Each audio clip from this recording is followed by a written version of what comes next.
Hi all, welcome back to my channel. My name is Nkwohu Chukwudi, your accounting software consultant.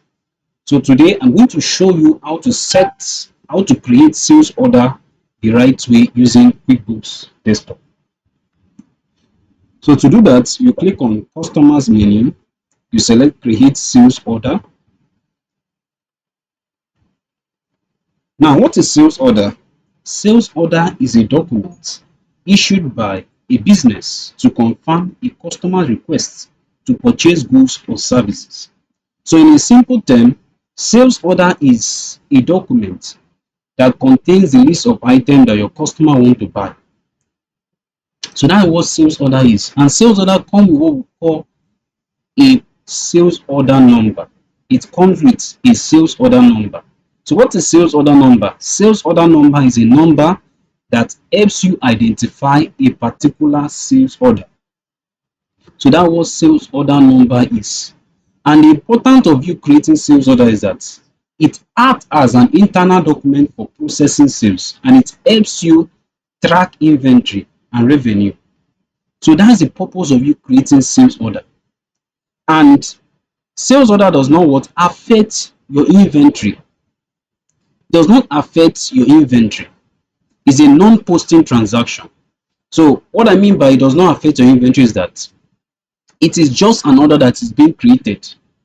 You can create an order and the customer will end up not buying. You understand? So you are just creating an order pending where you now supply or shipping that item to your customer. So when you now ship that item to your customer, that is when your inventory will reduce. It will affect your inventory. You understand? When you ship or you create invoice for that customer, that is when it will affect your inventory. So it's a non-posting transaction. It does not affect your inventory. Only when you ship in that item to your customer or you create invoice for that customer, that is when it affects your inventory. So in this case, we're going to create sales order using what we have in our case study. So let's go to our case study. So in our case study, we said on the 8th of August, the sales manager raises sales order to Chuks Unko. So the sales order number is 001. So to Chuks Unko, you select the name of the customer, which is very, very important. Then the date, 8th of August, you select the date, 8th of August. Then the sales order number is 001.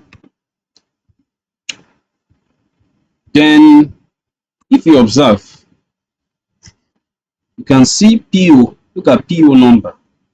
So now I'm going to explain what this PO number is. So this PO number refers to the customer purchase order number, the one they gave you when placing an order. So when a customer sends you his purchase order number, it comes with what we call a purchase order number. The purchase order number can be 001, it can be 002, it can be 005, it can be any number. So now, since you are not creating that sales order for that customer, you will now pick in that purchase order number that the customer sent to you. You pick in that number. For example, now the customer want to buy 10 pieces of Apple laptop and he send you his purchase order. Note that the purchase order number will come with a purchase order number. So if the purchase order number is 0999, you type it there. Do you understand? So that's just it. So in a situation whereby you don't have the purchase order number, you leave this field blank. You don't enter anything there. Do you understand? While you are entering the purchase order number for that customer is for you to match their order. So let's do that. Inside desktop, these are the items that the customer want to buy. Inside desktop, HP desktop, Dell laptop, Apple laptop, Sony CD, and these are the quantities. So now we are going to select Acer desktop. How many? 60 pieces of Acer desktop. Then the next one is HP desktop. How many pieces of HP desktop? That is 140. You type it here. 140. And the next one is Dell laptop. Dell laptop, how many pieces? 49 pieces of Dell laptop. Then the next one is Apple laptop. How many pieces? 30 pieces of Apple laptop.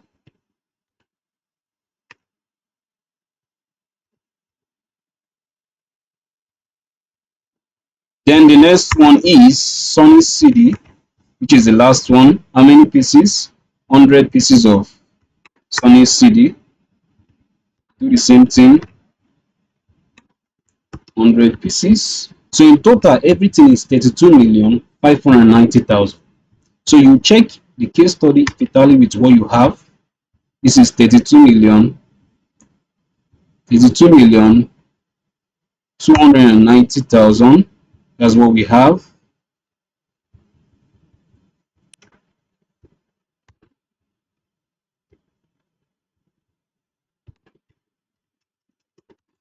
This is 80,000, not. So this is what we have, 32,590,000. So that's what we have in our case study, 32,590,000. So it balance tally with what we have in our case study, 32,590,000. So let's click on save and new. Let's create another one. So when I click on save and new, QuickBooks is telling me, it's asking me, are you sure this spelling is correct? So if you are correct, select close. So the next one is Michael Wilson. He said the sales manager raised a sales order number 002 to Michael Wilson. So let's post this transaction. You select the name of the customer, Michael Wilson. So if you observe, it has added another number for me. That's automatically what added another sales order number for me. So the date still remains the same. Then the item, Dell laptop 7, Dell laptop, 7 pieces of Dell laptop. Then the next one is Sony CD, 15 pieces of Sony CD, 15 pieces of Sony CD. So the total of everything is 1,830,000. So you check the case study tally with what you have. So this is it, 1,830,000. So tally what I have. So I'm going to select save and new, or I select save and close. If I select save and close, to save it and close this window for me. And also I can also preview what I've posted already, and I can save it in form of a PDF. And let me click on preview, select OK. So this is how it will appear. Look at the name of my company, the address, and the sales order number. And these are the items that the customer want to buy from my company. So that is how it is done. So since this is our last one, I'll select save and close.